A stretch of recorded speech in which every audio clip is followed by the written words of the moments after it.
I said, this is still my house. And my son hit me. It happened so fast I almost didn't register the sound before I felt the sting. The room froze. The silence that followed was heavier than the slap itself. I didn't cry. I didn't scream. I just stood there, hand to my cheek, looking at my son, the boy I raised, protected, sacrificed for, who now looked at me like I was an intruder in my own home. His wife, Rachel, stood behind him with her arms crossed, smug. She didn't flinch. She didn't even look surprised. In fact, I think she expected it. She'd been pushing him to this for months, maybe years. It started with the little things. Rachel would move my things from the kitchen drawers without telling me. She'd complain about my tone when I asked questions. Once, I heard her call me dead weight on the phone with her sister. I was never supposed to hear that, but I did. Hold on a moment before we move forward. Let us know where in the world you're watching from. And if you're loving these stories, don't forget to hit subscribe.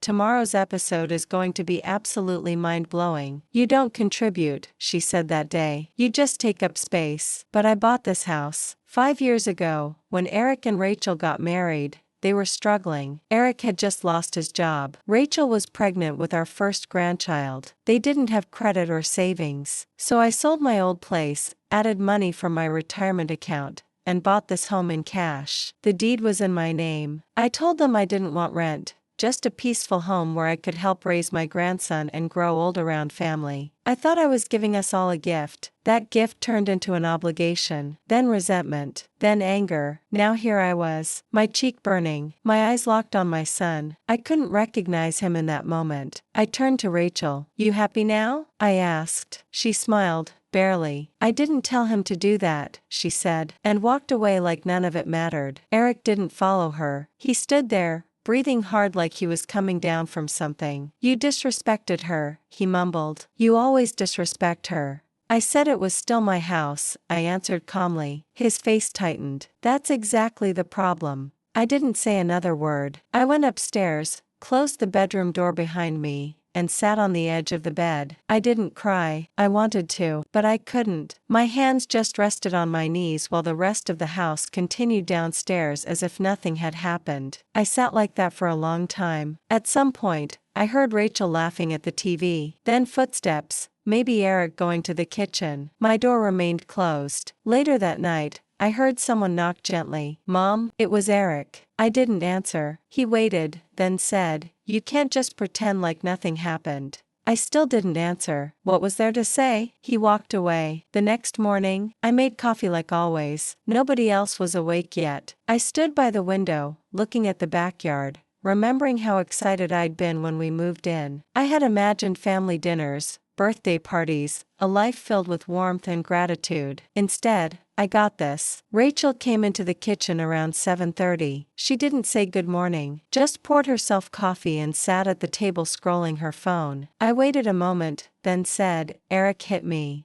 She looked up. You pushed him. No, I said. I spoke. She shrugged. Same thing. I stared at her. She didn't even blink. I left my mug on the counter and went upstairs. I began opening drawers, pulling out suitcases. I started folding her clothes, Rachel's clothes, neatly into piles. Her boots, her bags. I put everything she owned in the hallway. I moved fast. I wasn't trembling. I wasn't angry. I was done. It took me almost 3 hours. When I finished, I sat at the desk in my room, opened my laptop, and went through old emails. I found the contact for my lawyer, Elaine Garrett. We hadn't spoken since the house purchase. I sent her a simple message, Elaine, I need to talk. Urgent. Then I picked up my phone and made a call to my friend Judith. Are you okay? She asked when she heard my voice. I need you to come over, I said. It's time. She didn't ask for details. Judith always knew when I meant it. When Eric came home from work,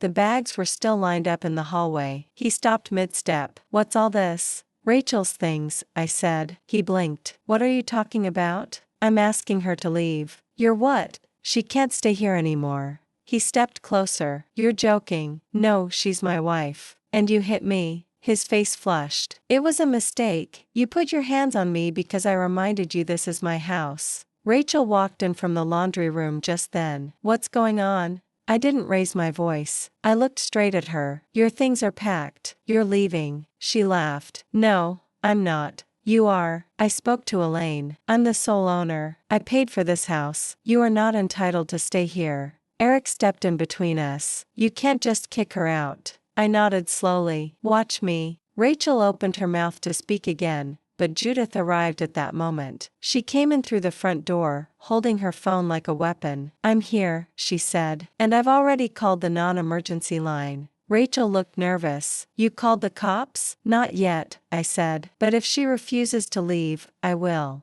Eric looked stunned. You'd really do this to us? I didn't answer. I didn't need to. I just stood there, still holding my phone, still shaking inside, but calm on the outside. Something had cracked in me that day, something deep. I couldn't unfeel it. I had made the call, and now, everything would change. Rachel didn't leave that night. She refused to pack the rest of her things. Instead, she stood in the hallway with her arms crossed, lips tight, while Eric paced between us like he was stuck in the middle of a hostage negotiation. Judith stood next to me, silent but solid, like a wall he couldn't talk through. She's not going anywhere tonight, Eric said. You need to calm down. I'm perfectly calm, I said. You're being unreasonable. I'm asking her to leave. That's not unreasonable. She lives here because I allowed it. That ended when you hit me. Rachel scoffed. You're overreacting. I turned to her. You watched him do it. You didn't even blink. She rolled her eyes. I'm not going to argue with someone acting like a victim.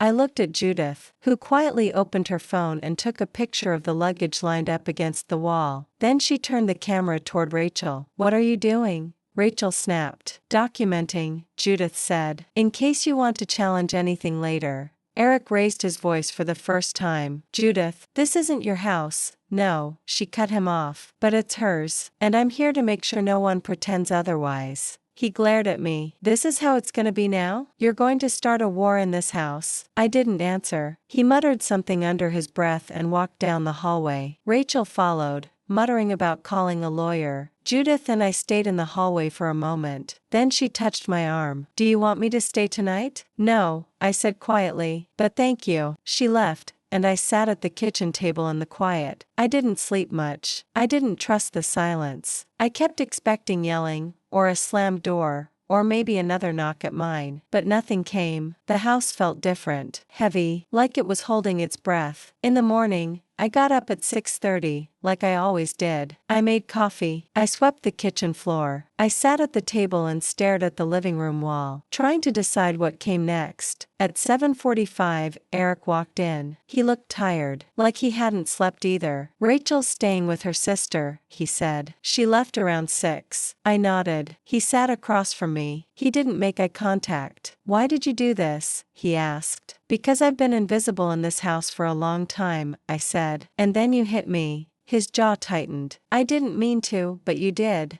He looked at his hands. It just happened. You kept saying stuff. I said the truth, I interrupted. That it was still my house. He didn't speak for a moment. Then he said, Rachel said she's going to talk to a lawyer. Let her. He looked up, surprised. You don't care? I've been speaking to my own, I said. This isn't an argument anymore. It's a decision. He leaned back. So what? You're just kicking her out? No, I said. I already did. You're going to ruin everything over one bad moment. I stood up. One moment doesn't break everything, Eric. It just shows what was already broken. I left the kitchen and went upstairs. I closed the door behind me and sat on the edge of the bed again, like the night before. I felt calm, but not in the way I used to. It wasn't peace, it was control. That afternoon, I met with Elaine. Her office was the same, warm, efficient, quiet. She didn't waste time. I read your email, she said. Tell me what happened. I told her everything. From the first signs Rachel wanted me out to the slap. I told her about the bags, about Judith, about Rachel leaving. She didn't interrupt. When I finished, she sat back. You're legally in the clear, she said. You own the house outright. They're not tenants, you never charged rent,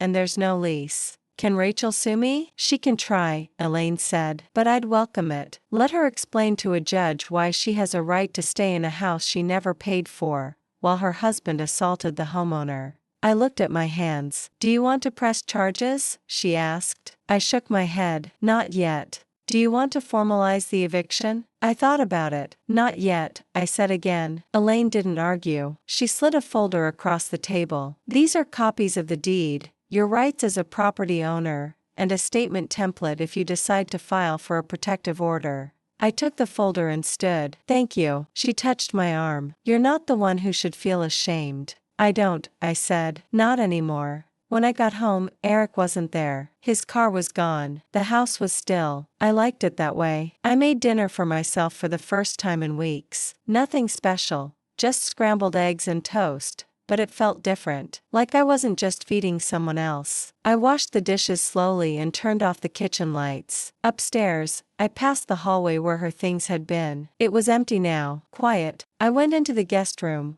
what used to be Rachel's office. I opened the drawers, empty, but in the closet, behind a row of hangers, I found an envelope. It had my name on it. Inside was a letter, a short one. I know you hate me, but I don't regret anything I said. You've always been controlling. Maybe now you'll learn to be alone. I folded the paper and threw it in the trash. I didn't feel anything. Not anger, not sadness. Just done. I sat in the living room with the TV off. I didn't need noise. I needed clarity. I had spent years making myself smaller so that other people could feel comfortable. I had made space in this house for them, and they had filled it with resentment and entitlement. Now the space was mine again, and I intended to keep it that way. 2 days passed without a word from Rachel. Eric came home late both nights. He didn't say where he had been, and I didn't ask. We barely exchanged more than a few words. He stayed mostly in the basement or in the living room with his headphones on, avoiding eye contact like a teenager in trouble. At first, I thought maybe he was ashamed, but then I started to realize it was something else. He was waiting, watching, like he thought I would soften, take it all back, and pretend none of it happened. But I wasn't going to. On the third day, Judith called. Has she come back yet? No, I said. Not yet.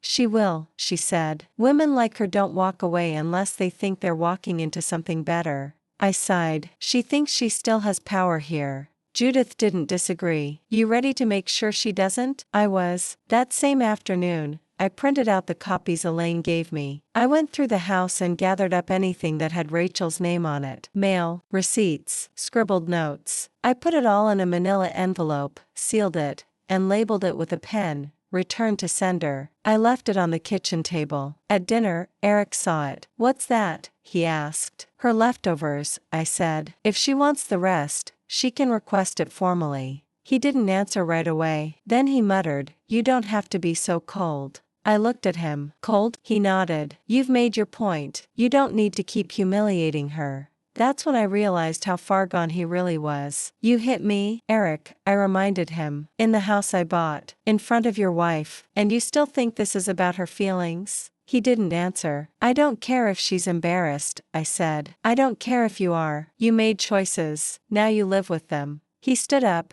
took a deep breath, and walked out of the kitchen. I stayed seated and finished my dinner. The next morning, I was in the middle of changing the locks when he came down the stairs. What are you doing? Securing my property. You're changing the locks? Yes. Without even talking to me? I don't need your permission, Eric. I own this house. He shook his head. So now I need a key to my own home? You'll get a key when I decide you've earned one. His face turned red. You're unbelievable. And you're lucky I'm not pressing charges, I said. Don't push me. He stormed back up the stairs. I didn't follow. Later that day, Elaine called. Have you made a decision about filing anything? I'm changing the locks today, I told her, and I've already gathered up all her things. Good, she said, but I'd still recommend a formal notice of trespass. It doesn't hurt to be ahead of it. I'll think about it. You don't have to be gentle anymore, she said. They weren't. That stayed with me. That evening,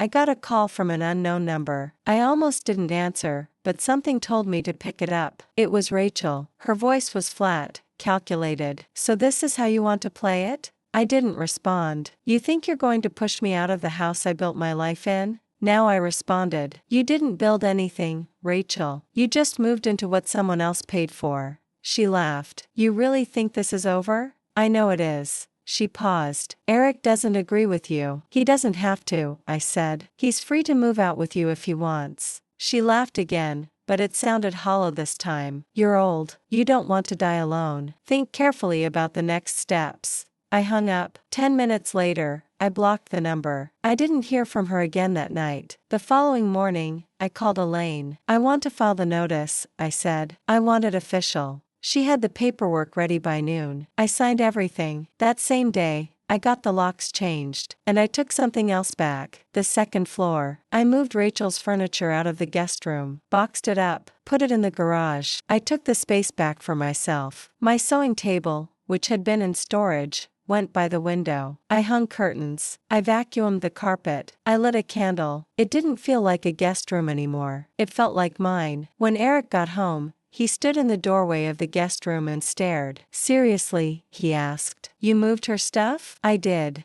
You didn't even talk to me about it." I looked at him. "Eric," I said, "when you hit me, you lost your seat at the table. You can stay in this house as long as you follow the rules. But the days of you calling shots are over." He didn't respond. Later that evening, I heard him on the phone, whispering, pacing, saying things like, "She's out of control," and "I don't know what to do." I didn't care who he was talking to. I was done shrinking myself for the comfort of others. I was no longer interested in negotiating for my place in my own home. And I didn't know explanations to anyone. Let them adjust. Rachel came back 4 days later. She didn't knock. She didn't even call. She used the old key, because Eric never gave it back, and walked in like she still belonged there. I was in the kitchen folding laundry when I heard the door open and her voice echo from the front hall. "Eric?" I didn't respond. She walked around like she owned the place. "Eric?" Still no answer. Then her voice sharpened. "Where is everyone?"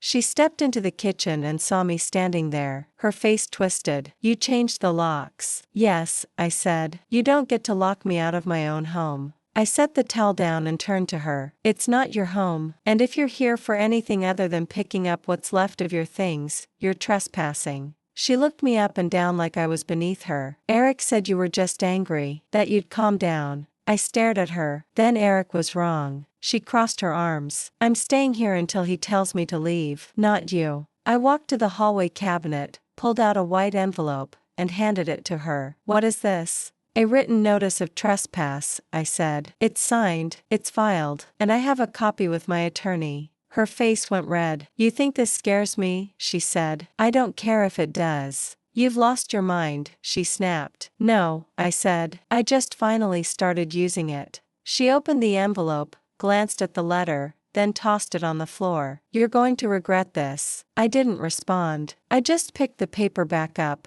calmly placed it on the entry table, and stared at her. She paused, looked toward the stairs. "Is Eric even home?" "No," she huffed and turned back toward the door. "I'll be back," she said. "With him." "Bring a lawyer too," I replied. She slammed the door on her way out. 2 hours later, Eric came home. Before I could say a word, he threw his backpack on the ground and snapped, "Why did you do that?" "She used the old key to break into the house." "She didn't break in. This is her home too." "It's not," I said. "I gave her legal notice. You don't get to make that decision without me." "I did, and it's already been filed." He paced back and forth. "She's calling a lawyer." "Good," I said. "So am I." He stopped moving. "You're tearing this family apart." "No," I said. "You did that the day you put your hands on me." He didn't say anything for a while. Then, quieter, he said, "She's pregnant." I paused. "With what?" He looked down. 10 weeks. I sat down. Everything in the room went still. "So," I said, "you're having a child with a woman who watched you hit your mother and didn't even flinch?" He didn't answer. I looked at him hard. "That child isn't going to change who she is, Eric." He sat down across from me. "We didn't plan this. I'm sure you didn't. But now it's happening." I nodded. "That's your responsibility, but she's not stepping foot back in this house. She's the mother of my child, and I'm the woman you hit. You get to choose who you stand beside, but not under my roof." He looked away. His leg bounced nervously under the table. I could tell he was spiraling. He didn't have a plan. He thought I would cave. "I don't have anywhere else to go right now," he finally muttered. "You can stay in the basement," I said, "for now, but this arrangement is temporary." He stood up. "You're kicking me out too?" "No," I said calmly. "I'm giving you a chance to figure out how to start acting like a man. And until you do, you'll sleep on a pull-out mattress downstairs." He didn't argue. That night, I put new locks on the upstairs bedroom doors. I didn't tell him, I just did it. I placed a small camera facing the front door, synced to my phone. I had it installed by a technician from a security company the next day. The house felt different now, not safe, but alert, like it was holding its breath,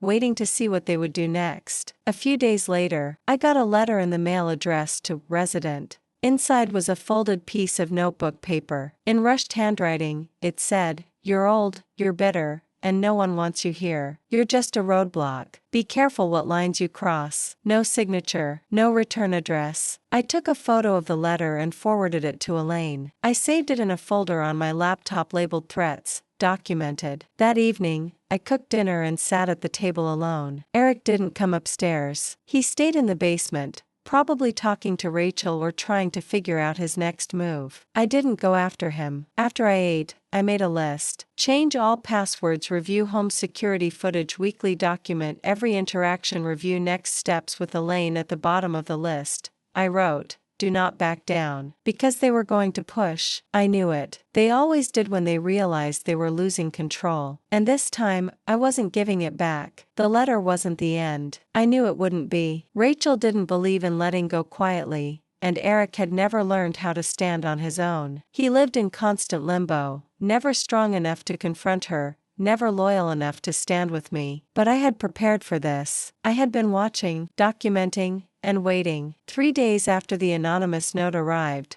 I found Rachel in the driveway. She was leaning against the hood of her car, arms crossed, phone in hand. She didn't wave. She didn't move. She just stood there watching the front door. I stepped out onto the porch. She looked up, smiled faintly, and spoke loud enough for me to hear. "Did you get my message?" I didn't reply. She walked slowly to the steps, then stopped just short of them. "You know this isn't going to last, right?" I crossed my arms. "What's that supposed to mean?" She shrugged. "You've alienated your son, his child, and the only family you had left. You're clinging to this house like it makes up for all of that." "This house," I said, "is mine." "That's not clinging, that's reclaiming." Rachel laughed. "You're wasting energy fighting something you already lost. Eric is going to leave you the second he gets on his feet. You'll end up old and alone, holding a title and nothing else." "If he leaves," I said, "that's his decision. But if you step on this property again, I'll have you removed."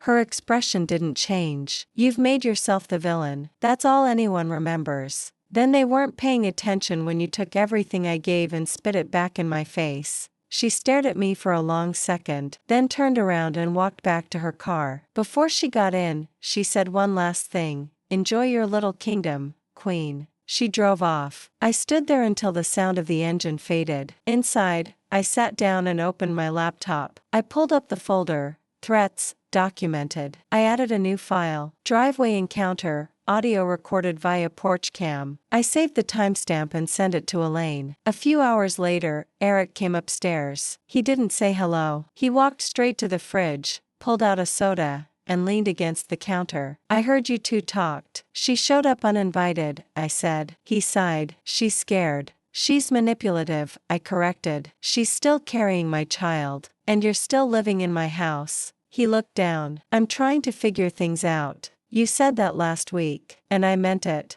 Then it's time to act like it." He didn't speak. I leaned forward. "Eric, I gave you time to think, space to breathe. I didn't call the police when I had every right to. I gave you a place to stay when your wife instigated a campaign to get rid of me in my own home." He opened his mouth, but I kept going. "You hit me. You didn't apologize. You let her stay here for months while she humiliated me in my own kitchen. I cooked for you. I paid for this house. And not once did you step in to stop her." He shifted his weight. "I didn't know what to do. That's not good enough anymore." He put the can down. "What do you want me to do? Move out?" He blinked. "You can keep your things in the garage for now," I said. "But by Friday, I want you out of the basement." "That's 2 days. That's generous." He didn't move, didn't argue, just stood there looking at the floor. Later that evening, I called Judith. "He's leaving," I told her. "You sure?" He didn't fight it. "He's still hoping you'll change your mind."